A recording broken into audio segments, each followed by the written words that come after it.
വാമ്പടിമക്ക് പഠിക്കാനിരിക്കാന്ന് പറഞ്ഞാൽ ഓടിപ്പോയി ബാഗിൽ നിന്ന് ബുക്കൊക്കെ എടുത്ത് വെളിയിലേക്ക് വെച്ചോളൂ കേട്ടോ.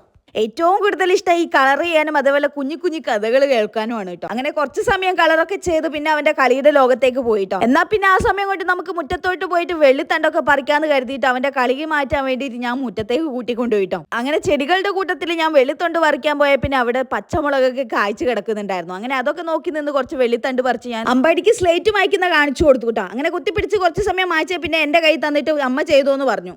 അങ്ങനെ ഒരുവിധം സ്ലേറ്റ് നല്ല വൃത്തിയായിട്ട് മാഞ്ഞ് കിട്ടിയിട്ടുണ്ട്. അങ്ങനെ അത് അവന് കാണിച്ചു കൊടുത്തേ പിന്നെ ഭയങ്കര സന്തോഷമൊക്കെ ആയിരുന്നു. അങ്ങനെ കുറച്ച് കഴിഞ്ഞപ്പോഴത്തേക്കും അവന്റെ തനി സ്വഭാവം വന്നു കേട്ടോ. കുറച്ച് സമയം പഠിക്കാനിരുന്ന് കഴിഞ്ഞാൽ പിന്നെ കുറച്ച് സമയം കളിക്കണം കേട്ടോ. ടീച്ചറാണെങ്കിൽ ബുക്കിൽ കുത്തുകൾ യോജിപ്പിക്കണം എന്ന് പറഞ്ഞ് എഴുതി കൊടുത്തിട്ടുണ്ടായിരുന്നു കേട്ടോ. അങ്ങനെ അവന്റെ കൈ പിടിച്ച് കുത്തിപ്പിടിച്ച് കുറച്ച് സമയം ഞാൻ അവനെ കൊണ്ട് എഴുതിപ്പിച്ചു. പിന്നെ കാക്കയുടെ കുറുനരിയുടെ കഥ കേൾക്കണം എന്ന് പറഞ്ഞ് ബുക്ക് എടുത്ത് തുറന്നു വന്ന് എന്റെ മടിയിൽ ഇരുന്നിട്ട് നല്ലോണം കഥ കേട്ടു കേട്ടോ. കാക്കയുടെ കേക്ക് തട്ടിക്കൊണ്ടുപോയി കുറുനരിയുടെ കഥ കേട്ടേ പിന്നെ കുറെ സമയം കുറുനരിയെ പെൻസിൽ വെച്ച് അടിച്ചു കേട്ടോ. പിന്നെ കുറച്ച് കഴിഞ്ഞപ്പോഴത്തേക്ക് കരച്ചിലായിരുന്നു അവിടുന്ന്. അപ്പൊ ഇത്രയും ബൈ ബൈ.